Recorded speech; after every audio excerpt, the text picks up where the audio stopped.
I can rest easy knowing that Wolfgang is rotten in hell. Thank you. Do you need anything? Sure, let's take a look. All salvage, but nothing's junk.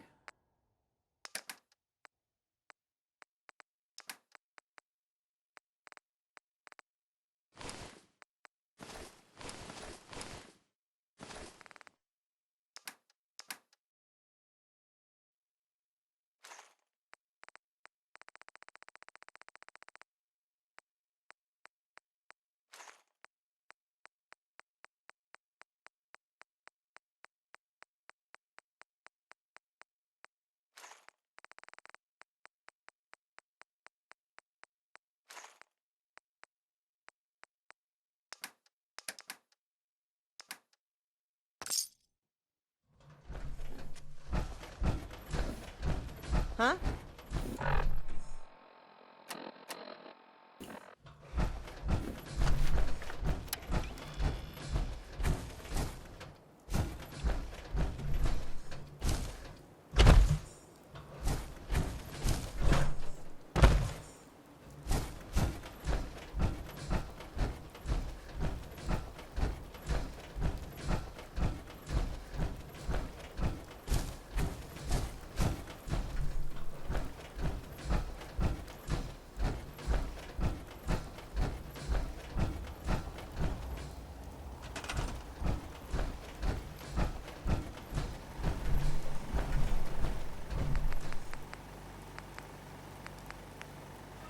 Donuts and coffee. The two of them go together like chocolate and roses. Cram and indigestion. Boredom and baseball. Like a cold breeze on a summer day, coffee and donuts are a match made in heaven. And if you want the best of both, there's only one place to get it. Slocum's Joe. Because some things in life go better together.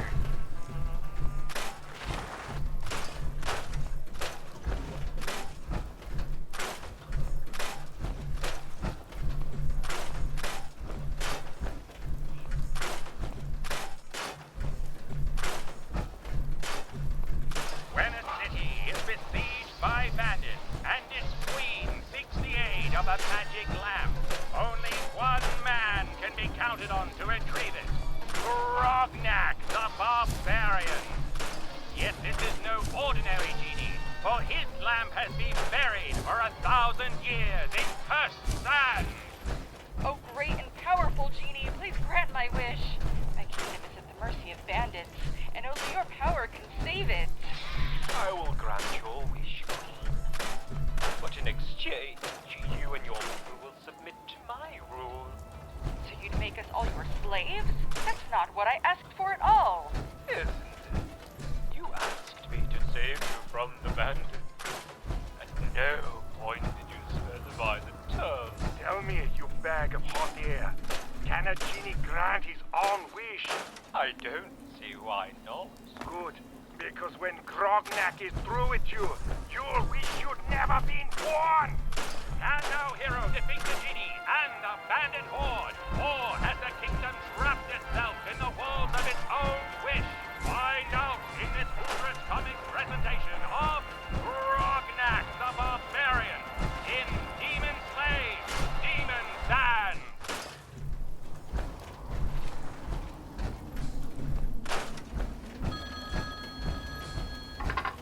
Hello? Rain, it's Paulie. Paulie! So good to hear your voice. I bet you're calling to tell me you got into CIT. Your mother thought it was a waste of time, but I knew you were smart enough. No, Gran, I didn't get into CIT. I'm in prison. Prison? Oh, I'm sure it's not a big deal. Everyone in town knows you're a good boy. It is a big deal, Gran. I boosted a car and they're saying it's a felony and they're gonna try me as an adult. Well, how about that? An adult. And all summer you complained how you haven't grown as much as the rest of the boys. But the people at the station can see it plain as day. You're a man now. That's not a good thing. I can get 20 years. I don't know. I hear the prison has some good work programs available. You could learn a valuable trade while the other kids are busy studying philosophy and social science. Gran, that's all well and good, but I need you to bail me out. I only have one phone call. And you did well to call your grand. Listen, my grandson is no quitter. You tell those men at the police station you want to stay as long as it takes until you learn everything they have to teach you. But Gran, some of the other inmates, they're calling me sweetie. See? You're making friends already. If you only have one phone call, make sure it counts. If you only have one phone service, make sure it's Bosscom phone and television.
What's that over there, rustling in the bushes? It looks like an adult male, roughly between the age of 20 and 45. And what's that black device in his hand? Why, it's a camera, and it's aimed right at your bedroom. Now you might think this is just a bit of monkey business, that boys will be boys, but these actions go beyond mere adolescent hormones. For this is the behavior of a sworn criminal, public enemy number one, a peeper. Keep in mind that all voyeurs throughout history, from Benjamin Franklin to Peeping Tom himself, pale in significance to the modern super peeper. Armed with his Kodak 8mm sharpshooter, this photophilic fantasizer takes ownership of your most private moments, all with the push of a button. A master sneak. He can be just about anywhere, perched on your rooftop, hiding in your garden, or even the folds of your shower curtain. The peeper will never touch you, of course. His sick, twisted mind can't even contemplate the warmth of another human being. No, even at this distance, this snapshot sniper will continue to take picture after picture, for it's only within the confines of his dark room that the peeper can properly masturbate.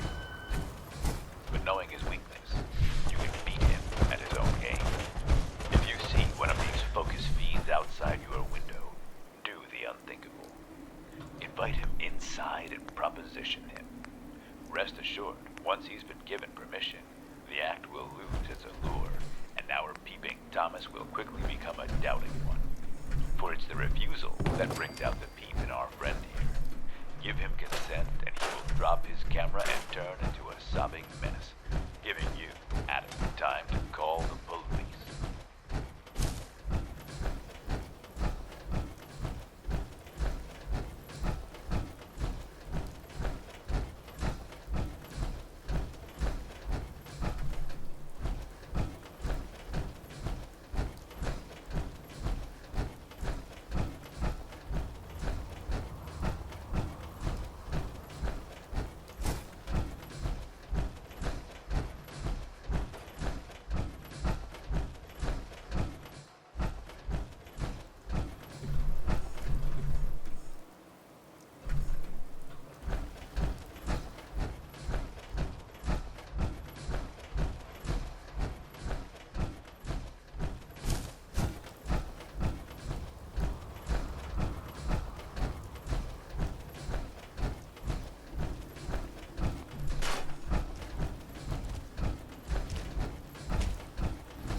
Every morning, we at Pinelli's Bakery wake up at the break of dawn, bright and early.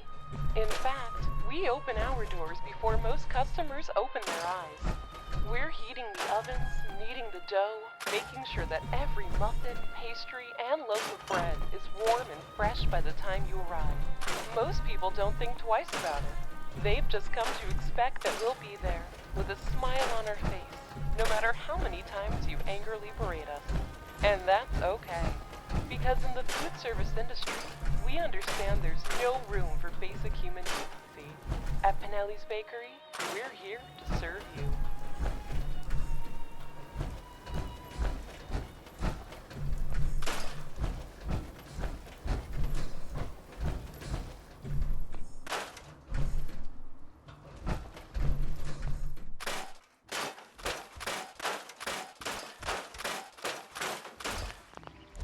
Is that him, Boris?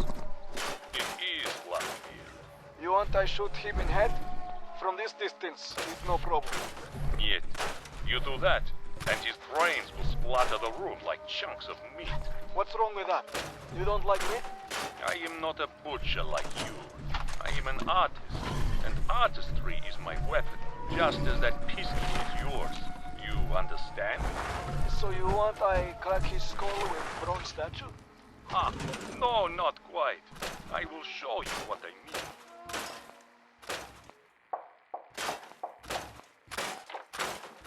May I come in? Who are you? What do you want? Oh, we both know who I am, Major. And we also know what I want. You're dead, to be precise. So, you're the assassin the KGB sent after me. You don't look so tough. You're right. Toughness is my least impressive attribute. So, as I explained to my friend outside, I plan to kill you with cunning. I should just shoot you right now. Oh, you could. But part of you is too intrigued to pull the trigger. Want to know how this bourgeois fool, completely unarmed, is going to invite himself into your home and kill you. I admit, it's a bit strange. Never expected my executioner to knock. So how do you plan on killing me? Why don't you let me inside, and I'll show you. Haha, very clever, commissaire. But I'm not falling for that. If you want to talk, you can do it from where you're standing. All right. If you insist, I'll stay out here. By the way, you look parched. Perhaps you'd like to have this drink, which is clearly not poison. Why, yes, I would like to have... Oh, wait a minute. You're trying to trick me. There is poison in that bottle. Nothing gets past you, Major. Given your keen eye, I'm guessing you're also aware that your fly is open. These pants have no zippers. Your shoes are untied? They are? Well, I'd better tie them. I don't want to trip it. Oh, yeah. You're good, commissaire. Very good. But I'm not falling for that either. Maybe behind you, there is something? Yeah, I don't think so. God damn it! Give me that guy! No! Let's go!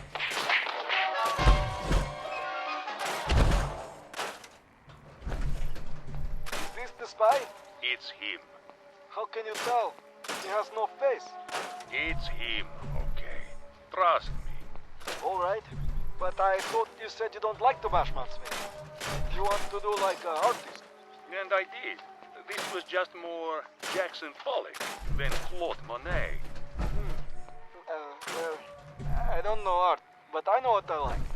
It's this Pollock. It's good. Yes, but please, let us never speak of this again.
How strong is Wonder Glue? Why, it's strong enough to glue this man's head to the base of the Brooklyn Bridge. In fact, Wonder Glue can bond just about anything, from plastics to rubbers to metals to wood. There's no drips, no clogs, and no fuss. Just squeeze and apply. And how's our friend on the bridge doing? Well, it appears his body has detached from his neck. But look, his scalp is still there, stuck to the base of the bridge, just where we left it. That's because Wonder Glue's patented adhesive is guaranteed to last, no matter the situation. Wonder Glue. It works wonders.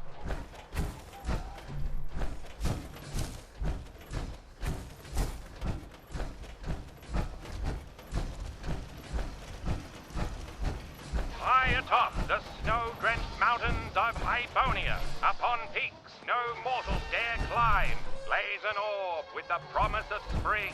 Only one man is virile enough to conquer its icy summit, Grognak the Barbarian. But these aren't just any snows. These are the fabled snows of lust. My dear Barbarian, I fear you made a mistake in coming here. It is known that no mortal man can resist the snows of lust.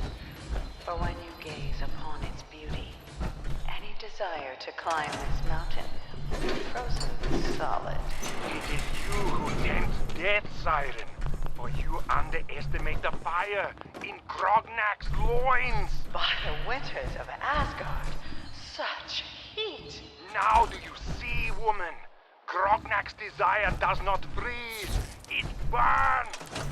Will Grognak keep back the bordello of blizzard? Or will the snows of lust seduce our hero and leave the land in an endless winter? Find out in this special adventure, Grognak the Barbarian, lost in the snows of lust.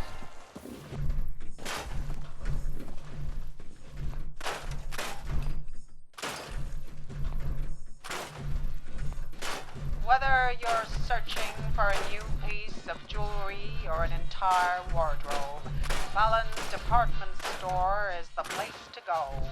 With multiple locations throughout the greater Boston area, Fallon's is always there when you need it. Clean, close, convenient clothing. Be sure to visit our flagship store in West Roxbury, now carrying our entire line of merchandise.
year in America, there are over 500,000 divorces. That means 1 million men and women who pledge their undying love to one another have made a confession. They admit that those vows, so innocent and carefree when spoken, have crumbled under the weight of an unbending reality. But when did those marriages actually fail? Was it in the courtroom when the wife signed the documents? Was it 2 minutes before that when the husband compared her mother-in-law to a man-eating walrus? Or was it much, much earlier before they even got married? You see, many unions between a man and a woman were never on solid ground to begin with. Let's look back at when this couple first decided to get married. Young and naive, Jim and Dolly believe that love is all that's needed to create a stable marriage. They have no concern over their finances, despite the fact that Jim is unemployed and Dolly has a crippling heroin addiction. However, even with their poor financial choices, the two decide to make do by staying at Dolly's parents' house at least until Jim can find stable work. This is the first time that Jim and Dolly have been living together under the same roof, and when the honeymoon phase ends, they quickly discover that they have very little in common. Dolly, for instance, had no idea that Jim was a member of the local white supremacist group, nor did Jim realize when he cut the eye holes in her pillowcase that Dolly had trypophobia, a pathological fear of holes. It's soon apparent that Jim and Dolly's love was based purely on physical attraction, and not the kind of deep affection that leads to a lasting partnership. Unfortunately, the realization came far too late, and they will now have to carry the stigma of divorce with them for the rest of their lives. This is why it's important not to rush into marriage before you're ready. Make sure you know your potential spouse and the seriousness of your commitment. By taking time to examine what makes a healthy marriage, you can prevent your relationship from becoming like Jim and Dolly's. Just another statistic adding to the decline of a once venerable institution.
You having trouble sleeping? I was thinking about that Abernathy girl and what I'd do if that happened here.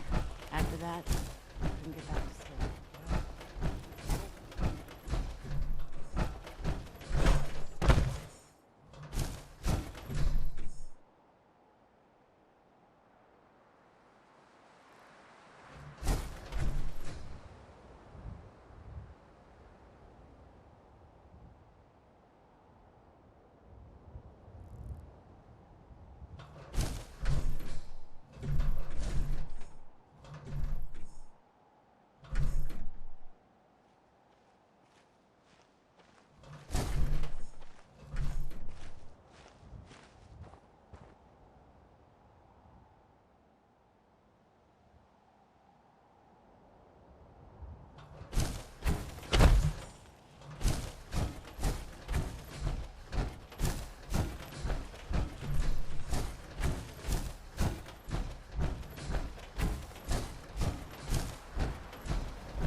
guy.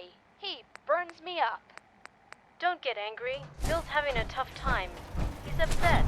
Emotionally upset. Just like a baby. Well, he shouldn't be. The man's over 40 years old. I realize that, but he can't help it. He's mentally ill. In his heart. How true that is. People who overreact to minor situations may be emotionally ill. It's not because they want to be. It's because they have to be. But remember, these people can be saved. Sometimes it comes in the form of a sympathetic ear, or general human kindness. Other times it comes in the form of professional help, like therapy or a mental institution. When that time comes, Parsons State Insane Asylum is here to help. Our technicians are fully trained in the latest mental health techniques to guide your loved ones on the path to wellness. Stop by our facilities and get a tour of the campus today.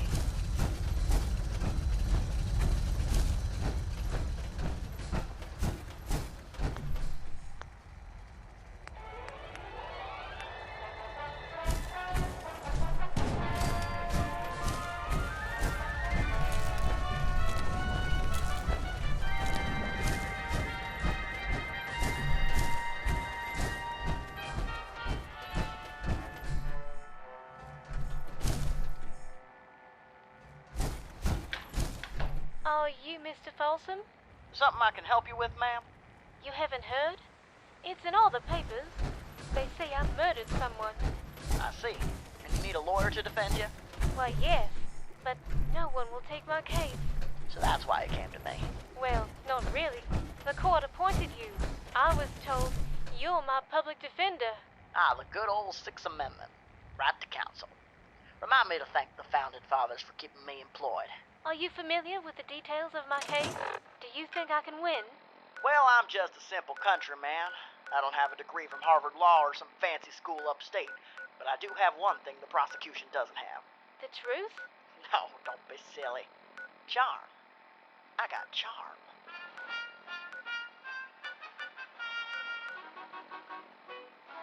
Please rise. The Court of the Second Judicial Circuit Criminal Division is now in session. The Honorable Judge Rayburn presiding. Everyone but the jury may be seated. Defense, call your first witness. The defense calls the witness Lily Adams to the stand. Please raise your right hand. Do you solemnly swear to tell the truth, the whole truth, and nothing but the truth, so help you God? I do. So, Miss Adams, if you might state your occupation. I'm a maid for Mr. and Mrs. Watkins. And you were there the night Mr. Watkins was murdered? Yes, I saw Mrs. Watkins do it with my own eyes. I see. Miss Adams, can you do me a favor and tell me how many fingers I'm holding up? Mr. Prosecutor, how dare you insult me with such an obscene gesture? No, Miss Adams. The correct answer is 2.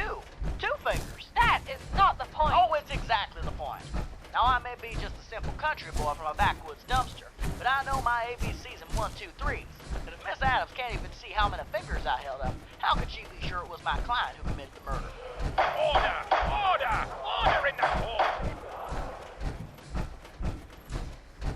So, life without parole, huh?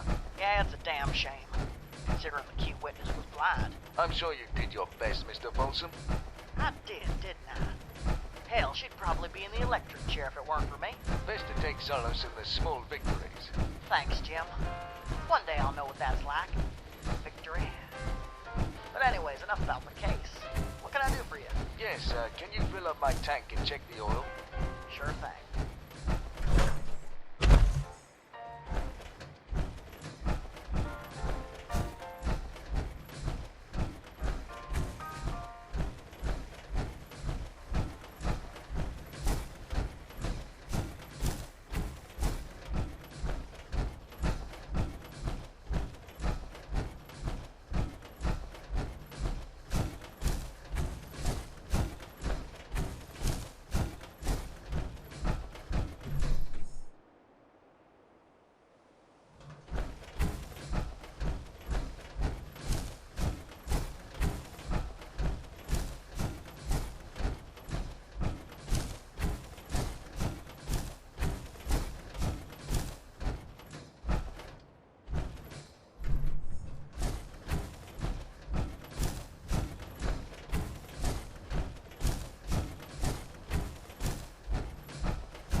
Waking up is never fun. You're tired and groggy. You hate your job, your marriage is in shambles, and you have a sneaking suspicion your children are drug addicts. Why would anyone in your position want to get up and play out such a miserable existence? Fortunately for you, the Wakemaster alarm clock is so loud, so infuriatingly noisy, that you'll have no choice but to get out of bed and run 3 miles just to get the ringing out of your ears. With its password-encrypted snooze button, this precise, state-of-the-art alarm clock will never fail to wake you up, saving you and your family from your own existential dread. The Wakemaster alarm clock, now in 3 colors, platinum, yellow, and lime green.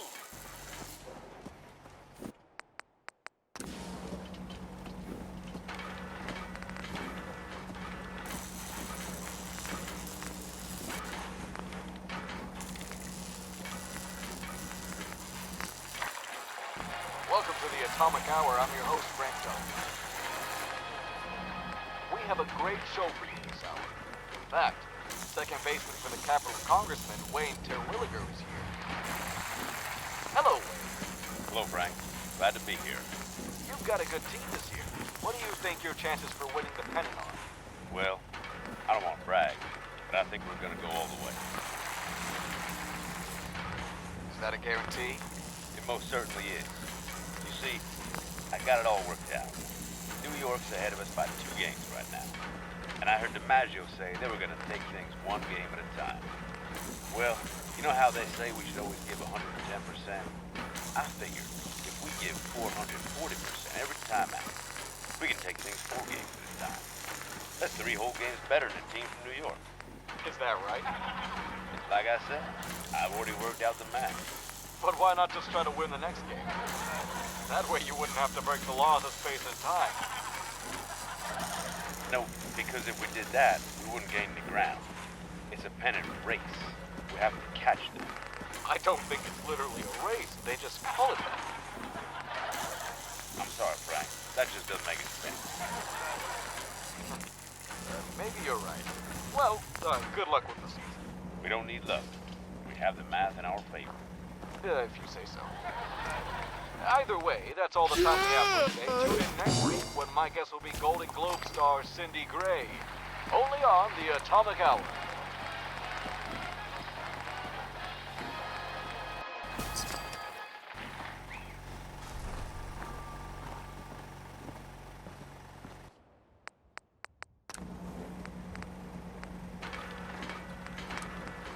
Hey there.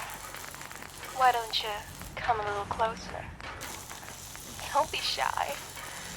You know what I want, don't you? I want you to take it off. I want you to take it all off. No, not your clothes, handsome. You can keep those on. I want you to take off all that pesky facial hair. And nothing takes it off like the Blades brand razor. Blades. Because if there's one thing a woman like me wants, it's a man who's unafraid to take it off.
shape, and that's not even counting all the litter. Hey, kid, I'm not litter. I'm a bill. You're a what now? A bill to clean up this very park. Before that, I was an idea. Pulled right out from your body. Thanks for not wiping, by the way. Anyways, kids, the point is, if you take me to Capitol Hill, I can someday become a law. How do we make you a law? Well, it takes a majority vote, usually. Thing is,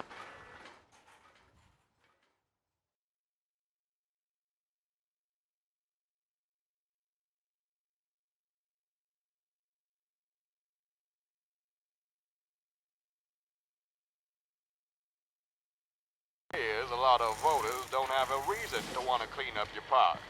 So, you gotta convince them. How do we do that? Easy. We just change up some of my words so I appeal to more people. Like instead of me saying, let's clean up the park, what if I said, let's clean up the park by building a cigarette factory on top of it, and then gave the money to our good friends at Great Tortoise to build it? But that's not what I asked for at all. I want the park to be clean so I can run and play. Don't worry, we'll also add a provision that lets companies advertise in schools. And once you've tasted all the premium tobacco found in every Grey Tortoise cigarette, your lungs will be too damaged to want to do exercise of any kind. I don't know, Bill. That doesn't sound very fun. Oh, so you're just gonna let me die? Die? That's right. If I don't get past, kid, I die on the house floor. And you know what that makes you? A murderer. Oh no, what have I done? Nothing yet. That's why it's so important that we add the right language so I get past. And remember, we're gonna need to sway not just the House and the Senate, but also the President. Really? What does he want? Does it matter? You want your cigarette factory built, don't you? Well, we'll need to pull a few extra strings to get it. But I think some new curtains in the White House might go a long way. And maybe a new bike for me? Now you're getting it, kid. Now come on, let's go get me past. But how I hope and pray that I will, but today I am still just a bill. Besides you, Bill, now you're a law.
Got it.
for president who's seasoned through and through, but not so doggone seasoned that he won't try something new. A man who's old enough to know and young enough to do. Well, it's up to you, it's up to you, it's strictly up to you. Do you like a man who answers straight, a man who's always fair? We'll measure him against the others, and when you compare, you cast your vote for Kennedy and a change that's overdue. So it's up to you, it's up to you, it's strictly up to you. Yes, it's Kennedy, Kennedy, Kennedy, Kennedy, Kennedy, Kennedy, Kennedy, fine.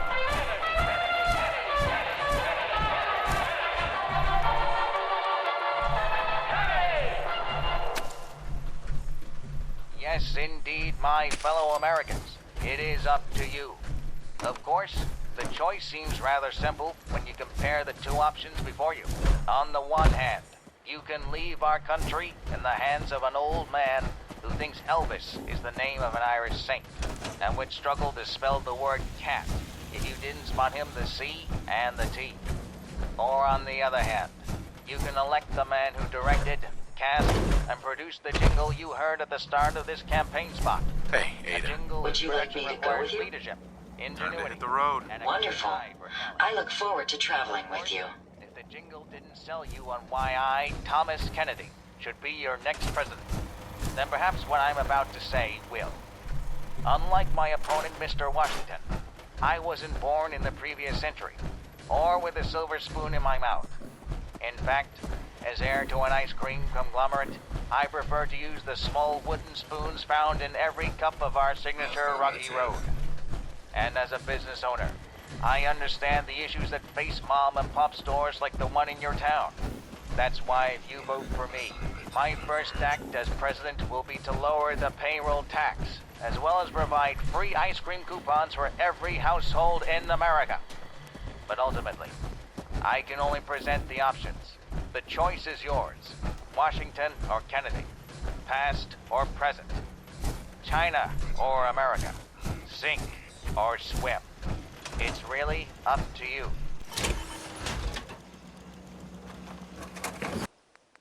You might want to drop some of those things you're carrying.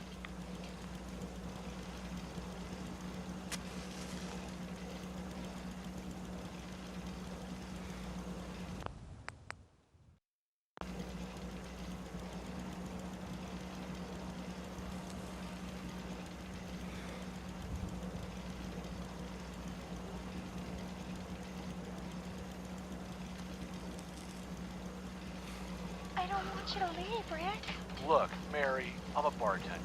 You know damn well it means I have to work nights. But you heard the news reports? They're calling him the Boston Butcher, and he's already killed a half dozen women all over Lexington. We don't know that for sure.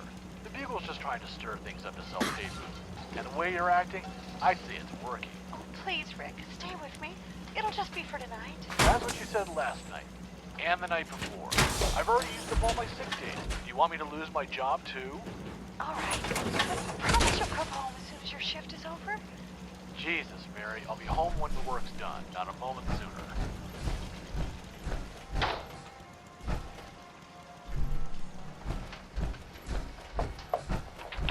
Who is it? I'm afraid of your husband. He asked me to check up on you, make sure you're all right. Oh, that was nice of him. I have to admit, I'm a bit of a wreck. Do you work at the bar? That's right, Fred Sampson. Your husband probably mentioned me before. He doesn't like to talk about work. That's funny. I can't get him to shut up. It's part of the reason I volunteered to check on you. He said you were frightened by that whole business in the papers. Are you talking about the butcher? Sure, but I'm afraid I haven't been following it as closely as you have. What do you know about him? It's all in today's issue of the Bugle. Go on, read it. Wow. It says here you killed 6 women, all redheads in their 20s. Say, you're a redhead. That's right. And you're about 25, right? 22.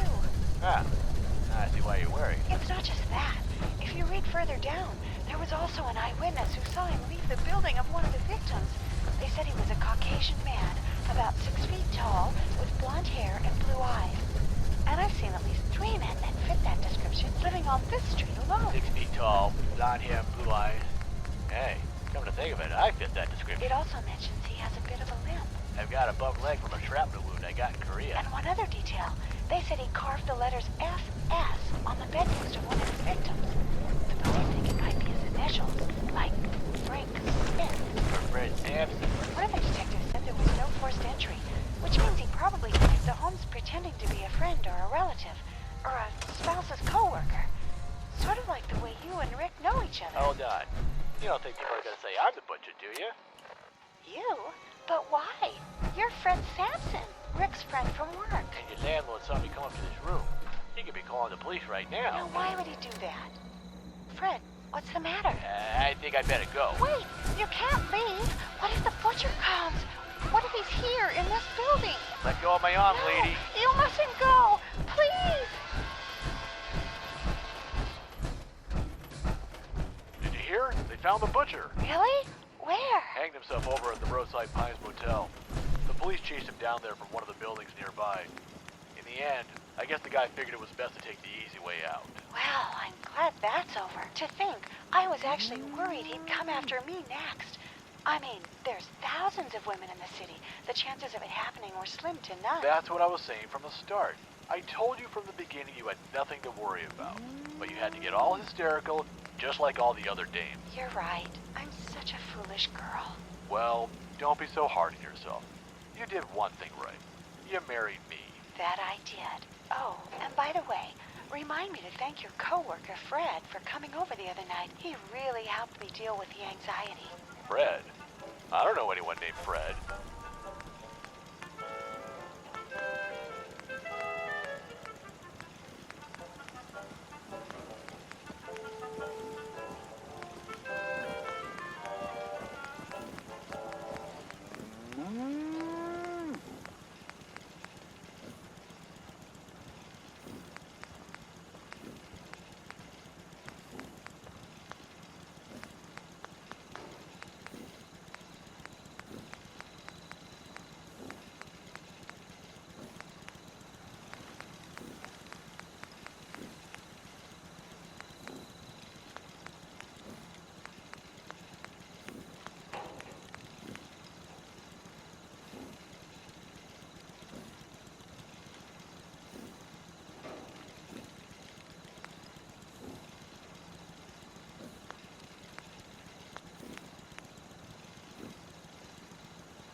the scene.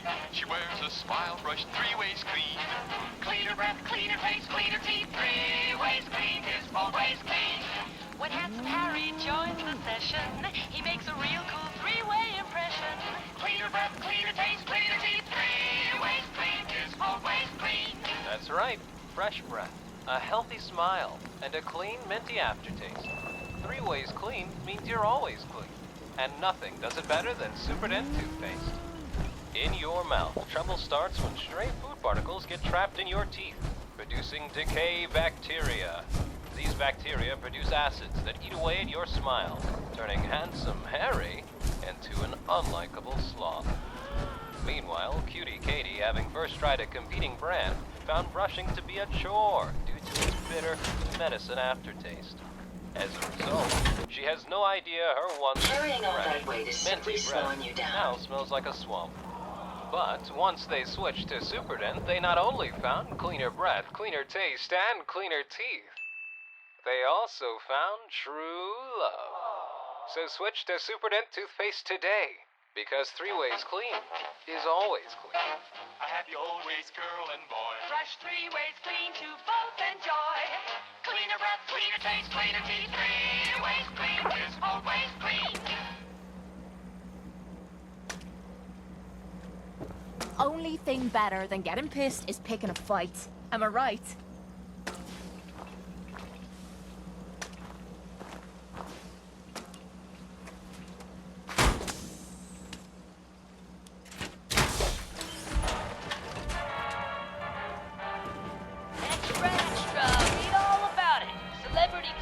Unless the next bloke we run into is armed with a can opener, I'd say we're good to go. Yes, you'll read the headlines in all the papers. Lana Worth, famed starlet, shot dead in her apartment. What the headlines won't tell you is the story that happened behind the scenes and the people who were a part of it. Like me, for instance, Joe Thompson, a promising, brilliant, handsome young writer whose genius has gone unrecognized for too long. And Marge, that beautiful dame who rebuffed the advances of said writer, probably because she's used to making poor life choices. So, you're a writer, Joe. What have you published?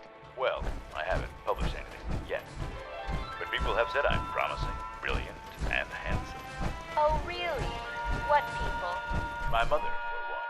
Now leave me be, I've got a novel to write. Seriously, what a bitch. But this story isn't about that. Hope you ain't one of Oh, them it was simps. You're the spy. But it all changed when I got writer's block and decided to ask my agent for help. That agent referred me to the one and only Lana Worth. Actress, writer, iconoclast. It was Lana who helped turn this romance novel into a crime story for the ages. Ain't looking for trouble. I really love this story. Hey. Looking to buy? So honest. Sure. Let's take a look. Here's what I got. What's wrong with the ending? Well, it's clear Marge and the protagonist have no chemistry at all. So it's a bit odd that she chooses him over the other suitor. Liar. Marge loves me, goddammit, and I'll kill you for saying otherwise. Did I just give away the ending to the movie? Maybe. I said I was a promising writer, not a good one. But you'll have to see it to find out.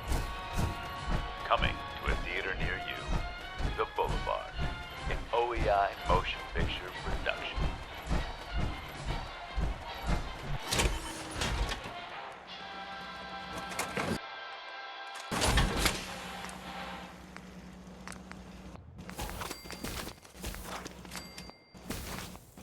This is a man who smokes Ray Tortoise cigarettes. What kind of a man is he? I'm the type of man who likes to work on my car. I like to take it apart and put it back together. I get to working on it, forget where I am, what time it is. Sometimes I even forget to eat. You don't forget to smoke, though, do you? I never forget to smoke.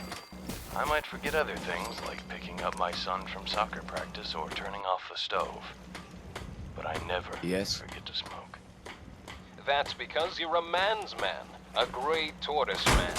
You don't let parental responsibilities or a combustible gas leak get between you and a job well done. Why don't you have a smoke right now? You've more than earned it. Gray Tortoise, famous cigarettes. Now with a flip-top box.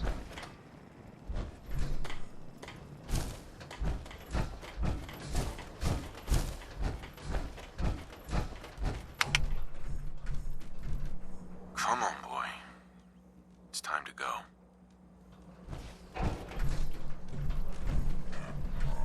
Come on, boy. It's time to go. Dog meat! Come on, boy. It's time to go.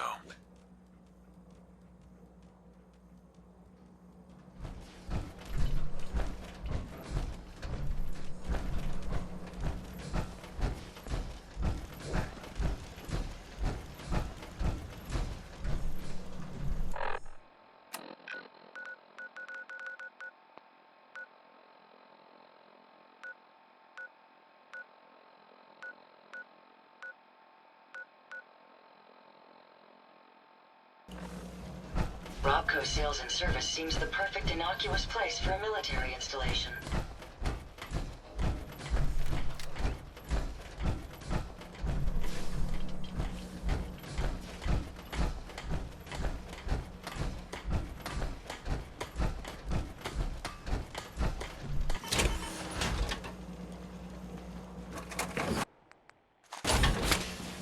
Nothing's more satisfying than a smoking gun and a pocket gun.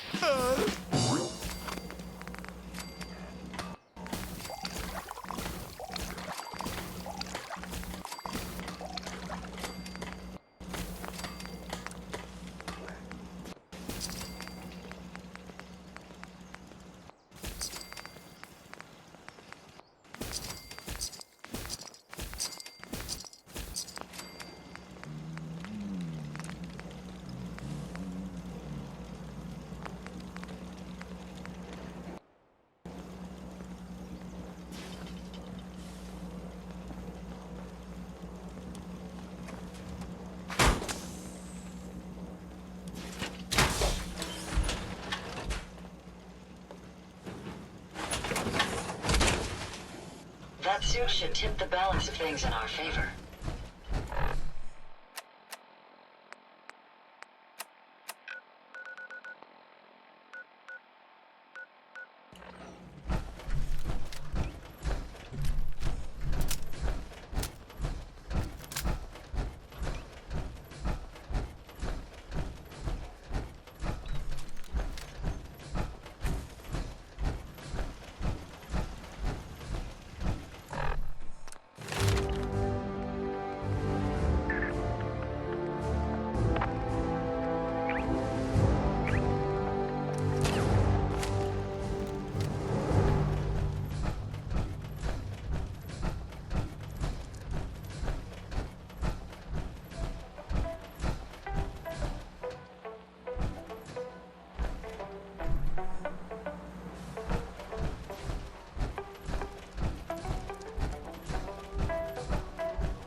For most adolescents, social life is a dominant interest. In fact, every school has several groups or cliques that they belong to. This boy's name is Rod Hunter. Rod is one of the more popular students in school. He's a three-letter athlete and comes from a family with a good income and social prestige. His lack of tact and grace is made up for by his unusually large fists, which he uses to respond to any questions regarding his intelligence. Rod is the leader of the clique that dominates the social life of the school. Next to him is Ben. Ben is what you would consider lower class, but his exceptional talent for praising Rod and feeding his already inflated ego allows him a place at the table. He's what psychologists would call a rider, buying a first-class ticket on Rod's coattails to total acceptance. Then there's the middle case, Susie Summers. She belongs to the clique and has worked tirelessly to build her modest collection of friends. Yet she doesn't enjoy the same popularity as Rod, perhaps because, unlike him, she is unwilling to strangle those who would question her place in the circle. Of course, there are exceptions to the general rule. Voluntary isolates, like Peter Gibbons. Peter has no interest in the group or the joys of knowing a woman's touch. He prefers the smell of a fresh pack of baseball cards or the latest Grognak comic book. And lastly, we have our fringe cases, like Marion Ellsworth. She seeks acceptance into the group, but for some reason, she hasn't quite made it. Mostly on account of being a General Atomics robot, a fatal flaw given Rod's paranoid fear of an android rebellion. But to gain better understanding of the dynamics at play, let's watch these teenagers in their natural element so we can learn more. Boy, the wheels are sure buzzing today. You think nothing ever happened around the school except what they did? We'll be hearing about that part this week. What party are you talking about? Don't tell me you haven't heard. Susie Summers is giving a party Saturday night for the social set of our class. I thought you'd be asked, Marion. We used to know Susie real well, and you live in the same street and everything. Gee, I wonder if Susie will ask me. You haven't heard it? You mean to tell me that you haven't heard it? No, I haven't heard it. Here, play it. It's really terrific, Susie. When do you hear it? Excuse me, ladies. I have a special request.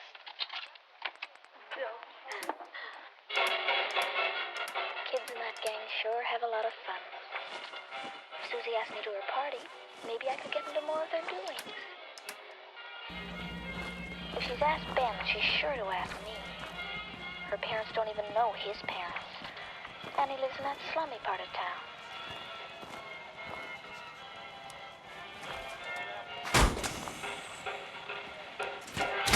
Hey, give me another dime, eh? Quick. Oh, here, I've got one. Marion, I didn't know you cared. Here, you sure you can afford a whole dime?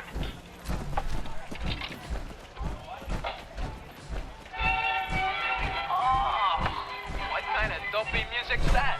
I'm sorry, nobody listens to that crummy band anymore. Ben, you coming? Yeah, I'm with you, man. Oh, would you care to minuet? As you can see, when given an opportunity to gain entry into the clique, Marion can't help but choose the wrong song. This is in part due to the safety modulators inherent in her programming, which prevent her from playing loud and potentially harmful music. Moreover, her cold, unemotional choices only seek to remind Rod of the lack of empathy typical.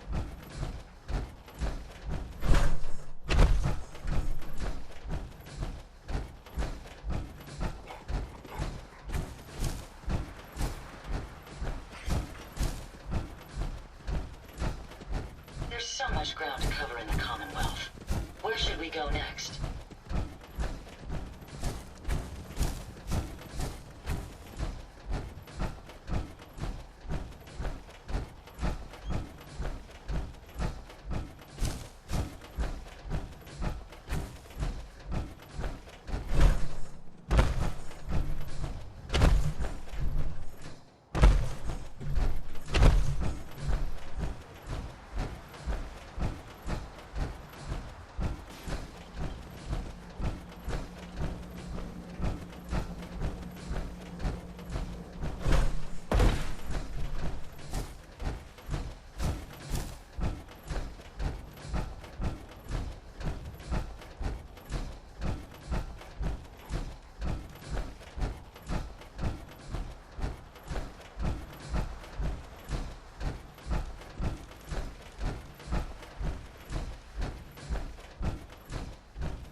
test tomorrow. I really gotta study for.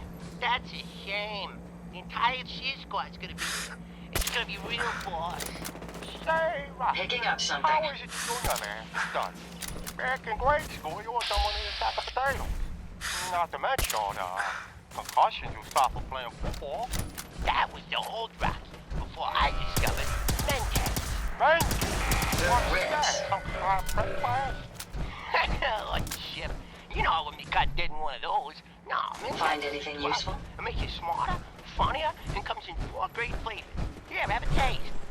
Whoa, I feel smart already. Turn it down. Mr. Kowalski says there's no shortcuts to success. Sounds like Mr. Kapowski didn't take his Mentas this morning. Because that's just about the stupidest thing I ever had in my life. Careful, sir. I don't think we're alone. Relax. Brains when you need it, so you can party when you don't.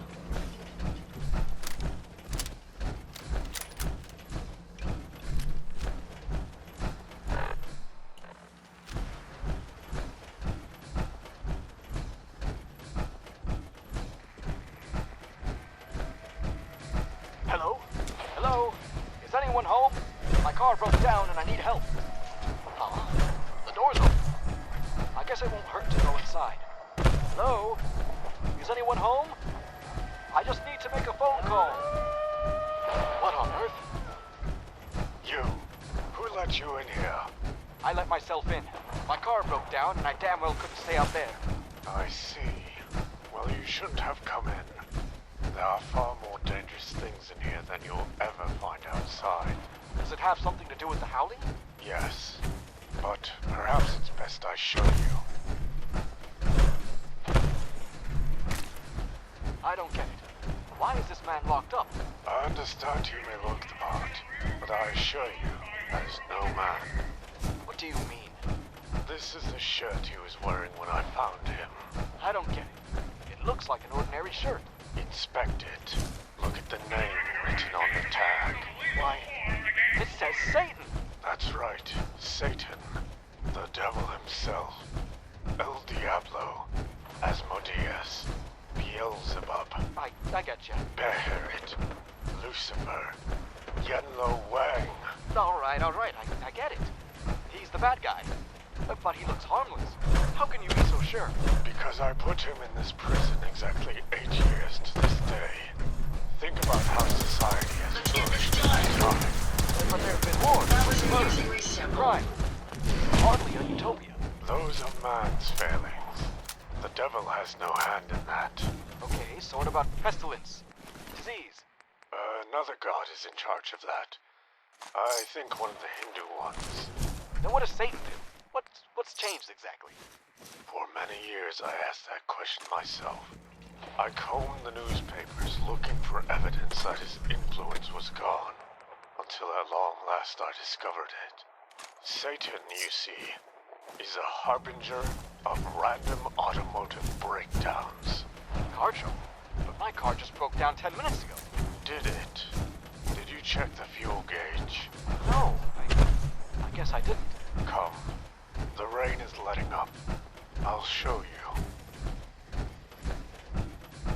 See? Completely out of gas. What do you know?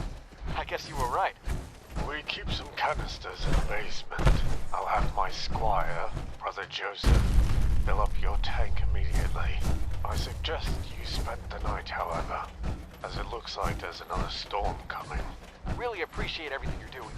No trouble at all. You may choose any bed and take whatever you need from the kitchen. I only ask that you do not let Satan out of his cage. Sure. I want you to give me your word. Do not let him out. All right. You have my word. Come on, friend. Let's get you out of here. Damn. They really did a number on you. But don't worry. I'm here to help. I don't believe for a second that you're really safe. Now let's get you in my car. All right. Full tank of gas. Everything looks good, and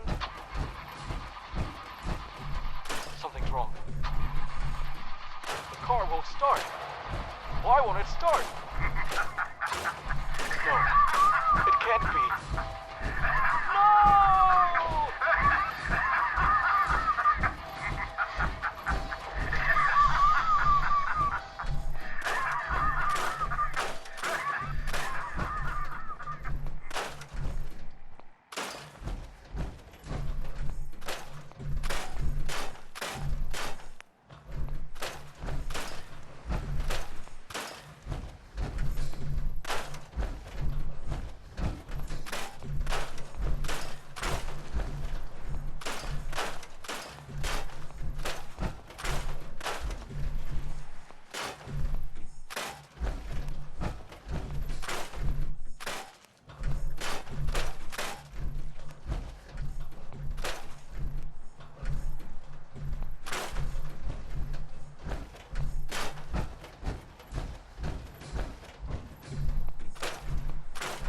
At the Slocum's Show Roasting House in Boston, Massachusetts, something special is brewing. Here, a new blend of coffee is being brewed in secret, with beans from the mountains of Colombia, Nicaragua, and Detroit. For the launch of this new blend, minor league pitcher Connor Affleck visited with Roastmaster Kim Welsh to see how it's made. When they told me I was getting a cup of coffee, I thought I was being called up to the majors. I called my family and they were gonna fly in from Oklahoma. It's been 12 years. 12 long years. And I thought I was finally going to the show. Even if it was just for a cup of coffee. That's what we make here. Coffee. It was supposed to be an analogy. Nope, it's actually coffee. I think I'm gonna cry. Coffee is very complex, Connor. There are about 1,000 aroma and flavor compounds all told. Of course, you can't taste all of them. But you can taste a lot. Yeah? How many can you taste? Right now, just one. Coffee. But I'm still working on the others. I just want to go home. As you can see, these coffee samples all taste great individually, but what makes Slocum's Show special is the blend. This is the stuff the big leaguers drink in every clubhouse. Big leaguers just like Connor over here. Slocum's Show, the coffee house that tastes built.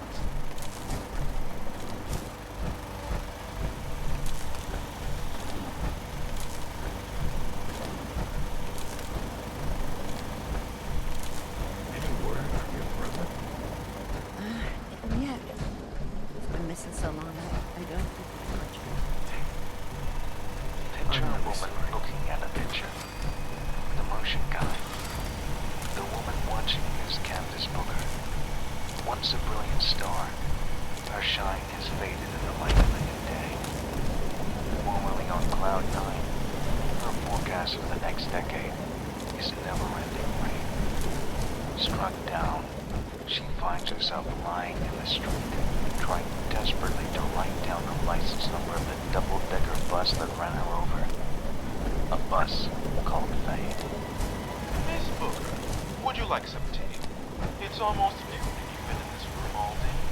Tell me, Mr. Perkins, when you look at this picture, what do you see? I don't know, Miss Booker. I just walked in.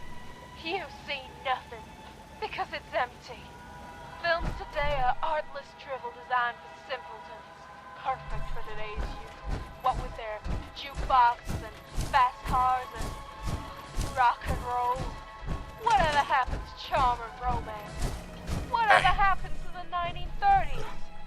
Well, it wasn't good times for most people, Miss Booker. There is a reason they call it the Depression. And what do you think I am now? If you ain't been up Happy?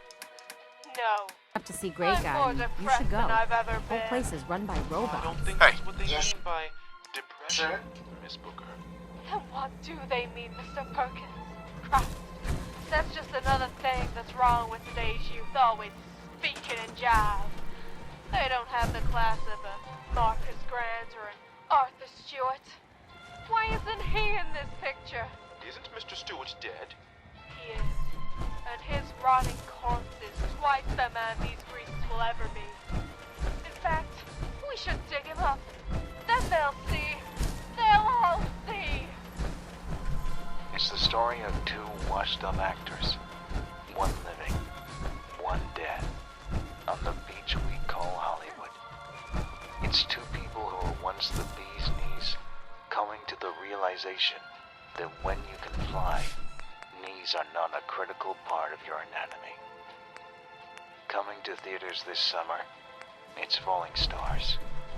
A story you won't soon forget, about a time you've long since forgotten.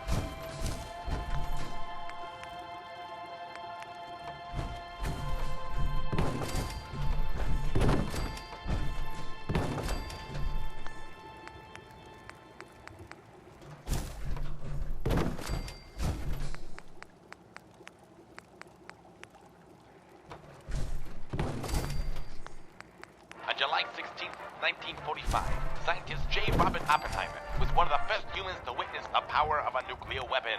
Even 20 miles away, observers felt the heat of the explosion, striking fear in the hearts of communists everywhere. Hello, children. That sure was a day for me. Part of the thrill of science. The kind of real excitement I can put in my great new game, Blast Radius. The war is at a stalemate. The communists are approaching Anchorage, and you've got control of the button. Spin the mushroom cloud into big bombs, little bombs, and watch as our enemies melt into radioactive goo. But be careful, or else. Uh-oh, it looks like a civilian town was almost caught in the blast radius. That was a close one, Tommy. But look, your carpet bombing of the Alaskan front has sent our enemies fleeing into the night. Good work, Commander-in-Chief. Enjoy all the skill and excitement of nuclear war. When you play Blast Radius, it's fun for the whole family.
Hey.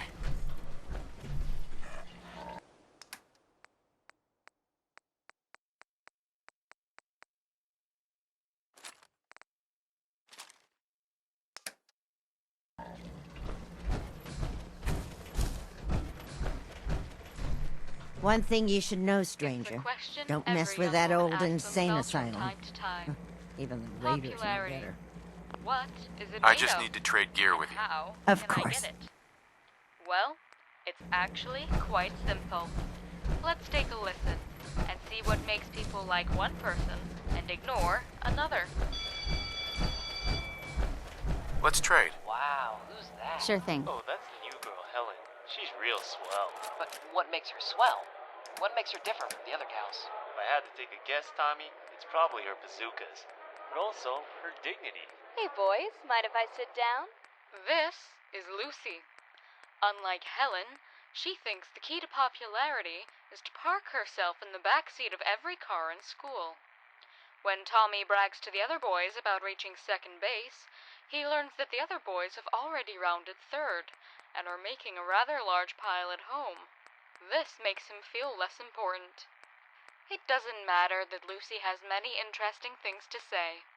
Being at the top of her class in history, arts, and robotic engineering. In fact, these traits only make the boys feel more inferior. When she brings up the latest advances in Robco's facial recognition software, it makes Tommy feel stupid and weak. Actually, Lucy, that seat's taken. All right then. See you around. The truth is, that seat wasn't taken, and Tommy won't be seeing her around. Maybe Rather, I could carry some of that Lucy's for you. intelligence, small breasts, and active sex life makes her unpopular with both men and women. Helen, you need somewhere to sit? Helen! Minutes later, we see Helen being waved over to the very same table. Is it her appearance? Her manners? Or maybe it's because Helen knows Heads up. that it really I'd be happy to needs help. to take a back seat. Hey, Helen. Want to go check out the Grognak film after school? Or maybe we could go to the weenie roast if you like that better. Sure, either one is fine. Truth be told, Helen has no interest in Grognak or roasting wieners of any kind. But unlike Lucy, she keeps her opinion to herself and does her best not to embarrass Tommy in front of his friends. This makes Tommy feel like he's in charge and confident in what a woman really wants. And it's not just the boys. Helen pretends to be just as interested in the girls too. Pretty soon, she's the most popular girl in school. So if you want to gain the respect and admiration of your peers, be like Helen. Dignified, concise, with a large bosom, and you'll find yourself sitting at the head of every table.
Yeah?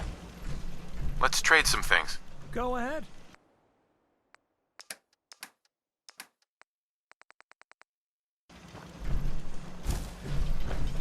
Wait there. How many?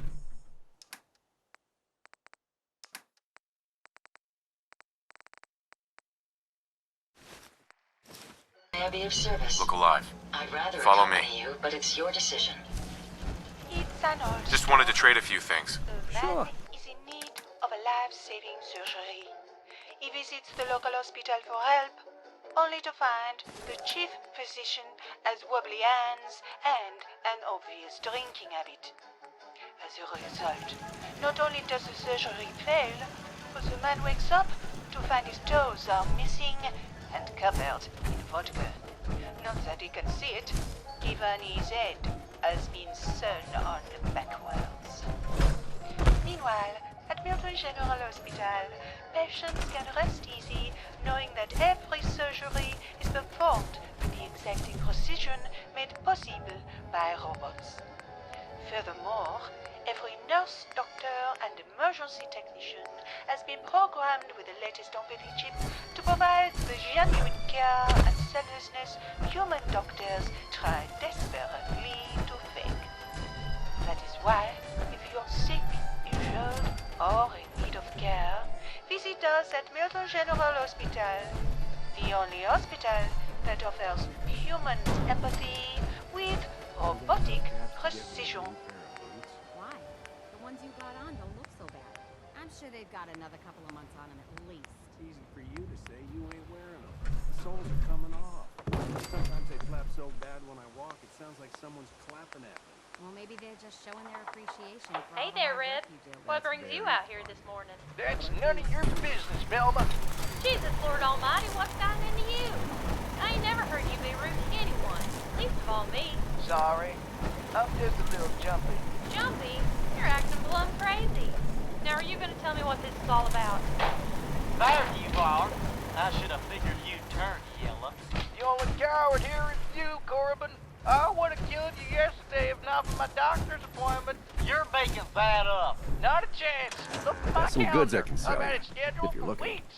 But it Daniel, doesn't matter. If you're here to I'm stock here up, now, I've got some and I supplies. ain't going The junk you anywhere. see laying Now, around hold isn't on, for you sale. two. What's going on? Red and I I just want to trade a few things. Sure. He's telling everyone around town he's the faster draw when he knows damn well he's slower than a one-legged horse. Not everyone can be as fast as your mother, Corbin. But that's got nothing to do with gunplay. You no good, son of a bitch. That's enough. Corbin, I know your mother, and I'll tell you right now she's no saint. And Red, the doctor's been out of town for about a week now. No one believes you made an appointment. It doesn't matter. He knows my secret. I'm a coward. And since he's the only one who knows, he has to die. But don't you see? You're both cowards. Corbin ain't gonna tell a soul so long as you don't. It's what they call mutually assured I'm ashamed destruction. of myself. She's right. There's no other I way to can't say tell it. people you're Can a we trade a few young, things? little Okay. liberal without you saying the same about me. And I can't tell people you're a thumb-sucking bushwhacker without you spilling the beans neither. See? Ain't no reason to fight. Now let's see about fixing you two some breakfast.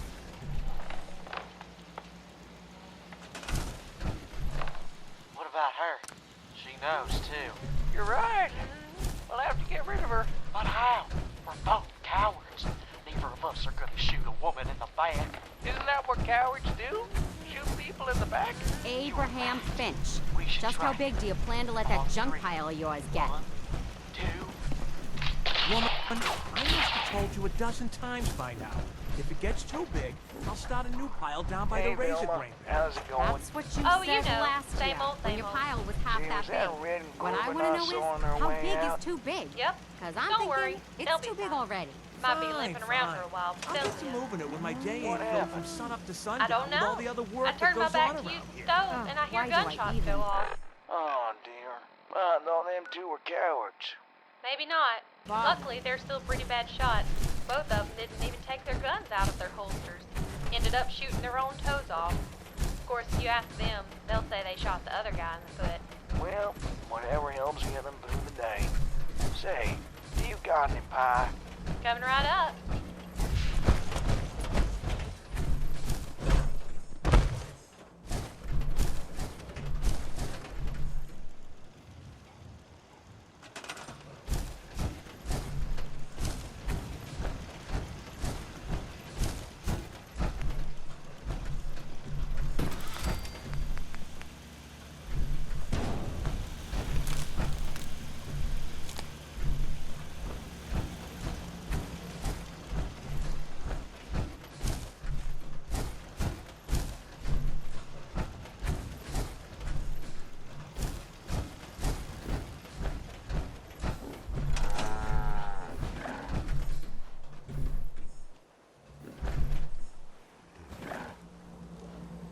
Look alive. Hope you find what you're looking for.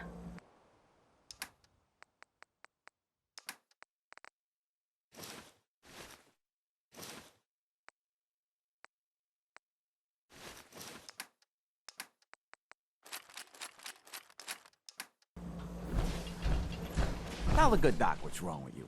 Spend your caps, and I'll make it all better. Could use some supplies, actually. You got the caps, I got the goods.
chicken lucky.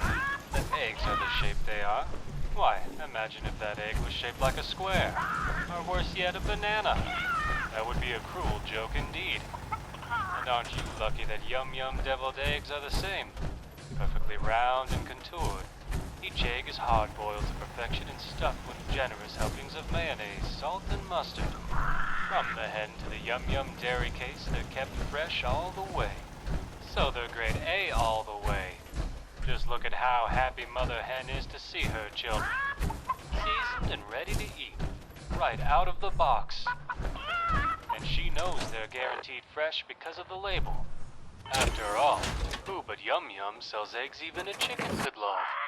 I dropped some of those things you're carrying. The robot workbench has enormous potential. Not even Jackson managed to discover all the possible permutations.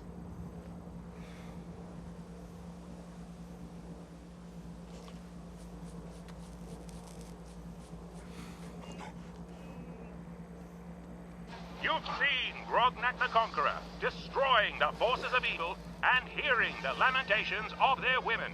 You've watched Grognak the Traveler sailing the Forbidden Sea to slay the great Leviathan, Two-Tails. You've seen him match wits with the wily Mansaurian and tame the passions of the warrior princess, Fem Ra. Now join him on his most exciting adventure as Grognak travels to New York.